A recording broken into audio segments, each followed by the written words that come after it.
Alright, I've painted a few pieces of this car already using different guns and different techniques, and this is the best piece I've done so far, so let's take a look.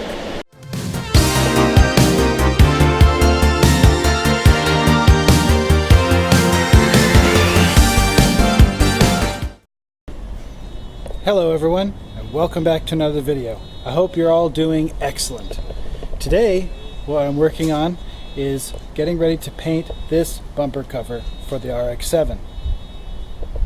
It is a very bright, very hot sunny day, which explains my shades, as well as my fashionable hat wear. And of course, I also got myself a nice cold beverage. Now, I want to talk to you a little bit about what I'm going to do with painting this bumper. This bumper cover, is an S5 bumper instead of the S4 version of the FC, which I have. And I've always preferred that trim, so I wanted to convert to that. And the back bumper I have is in pretty bad condition.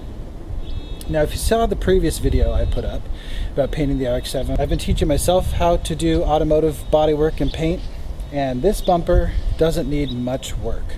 And in fact, I'm not even going to prime this bumper, because I've seen people, when you have a bumper with good paint on it, especially because of the flexibility of it, just scuff it up, get it ready for paint, and it should go on good.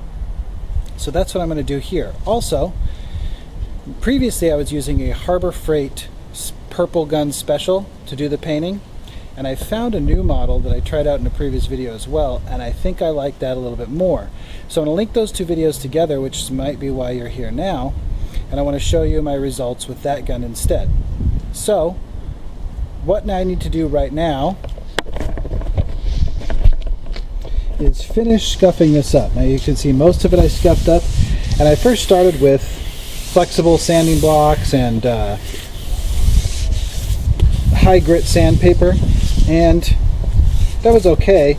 But what I realized is, since the paint is in good condition, there's no marks, these red Scotch-Brite pads seem to do the best work at getting nice fine marks. And so I got to finish up here where you can see it's still slick with the Scotch-Brite pad.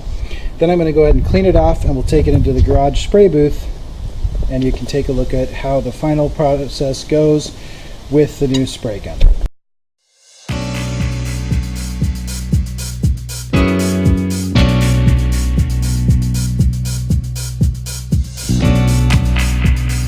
Alright, so we got it scuffed up. Now it's going to sit here and dry in the sun for a minute. And then we're going to take it into the paint booth, clean it up nice, tack rag it, and get ready to spray it. Alright, so now we're in the garage paint booth here. Our bumper cover is right here, dried off, ready to be cleaned. So what we're going to do is put it through a multi-stage cleaning system. First I'm going to clean it with regular window cleaner. Then I'm going to clean it with this low VOC panel prep liquid. This is just a generic sprayer. Then I'm going to clean it off with 70% isopropyl alcohol. And lastly, I'm going to hit it with the tack rag and spray it off with some compressed air. Also, I've wet down the entire paint booth, including the floor, just to keep the dust low. Now let me talk to you very briefly about the gun. So this is the Harbor Freight Purple Special. I used it to paint the bottom of my hood, and it went pretty well. But it's an HVLP gun. This gun here might be a great option for you if you want to try something different. So this is the SPRAYIT 33000. It's only a little over $30. But what's the main difference? It's a low volume, low pressure. And why that's important is because I'm not running this in a professional paint booth.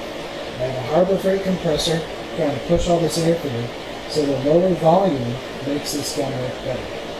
So I'm going to show you the results with this gun. I'm going to get the paint mixed up, get it filtered, dropped in, and I'm going to clean this bumper and spray it. Now, if you saw the last video, there's only so much I can film in here before I have to remove the camera from the environment, because it gets very, very very filled with particulates and everything, and I don't want to ruin my camera. So it'll be off in the corner. Hopefully you guys can see the action. And post any questions or comments in the comments below.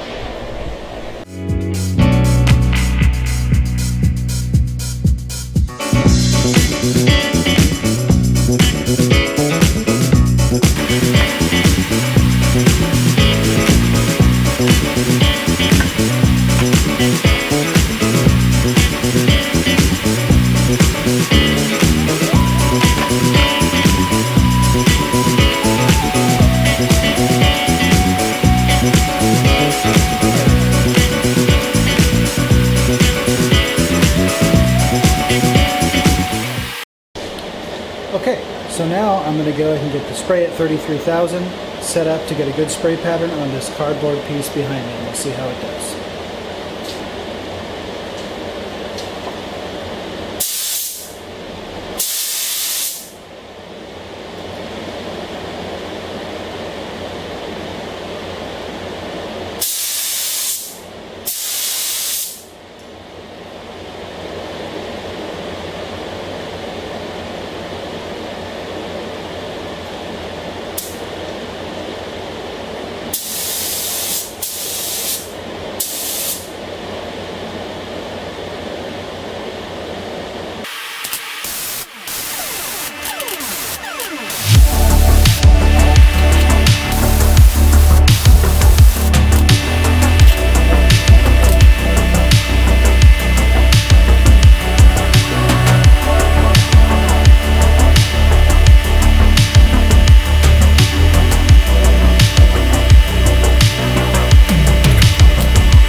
Alright, so I'm sitting down outside taking a quick rest, letting the first, or rather the 3 color coats dry, and I gotta say that SPRAYIT gun does a great job, and it doesn't use nearly as much paint as the Harbor Freight gun. So if you're planning to do something large like I am, piece by piece, basically painting the entire car, I would highly recommend to get the low volume, low pressure if you're doing it at home as a DIY project.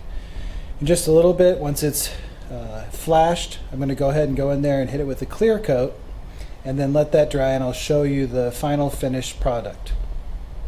Okay, so I'm wearing my mask and I'm trying to talk as loud as I can. So we have not put the clear coat on yet. I just want to show you how nice the finish looks already using that SPRAYIT gun. I mean, this bumper looks wonderful.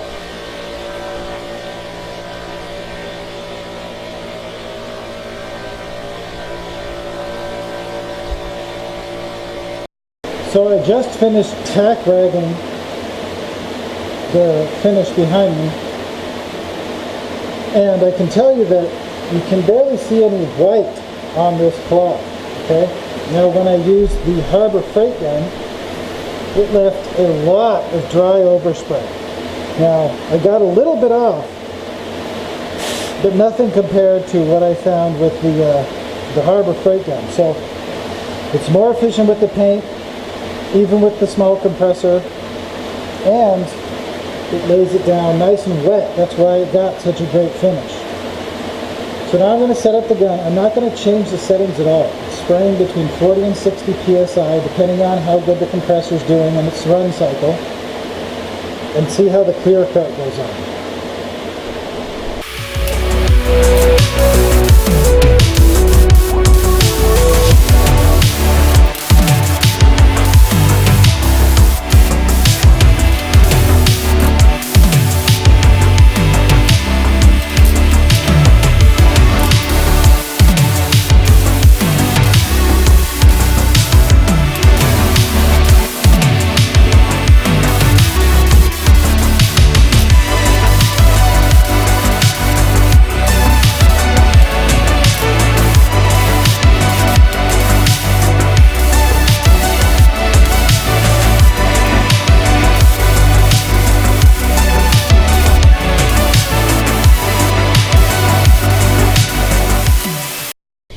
Okay, you guys, it's been a few hours and the fumes have dissipated and the bumper is starting to dry.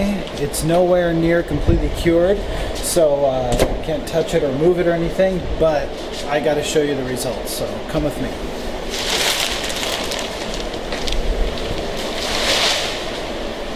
Alright, I've painted a few pieces of this car already using different guns and different techniques, and this is the best piece I've done so far, so let's take a look.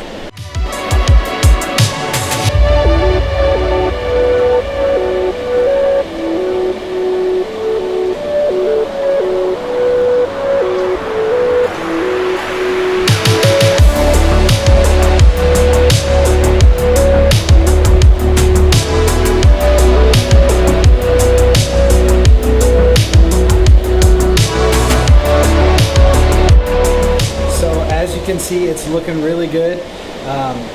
The finish looks great, the color looks great on it.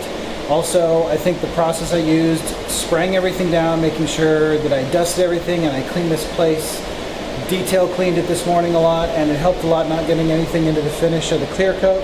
There's one or two things in there, but as you saw, I sprayed a lot of clear on here, so there's plenty to buff out and it should all come out, but it looks wonderful.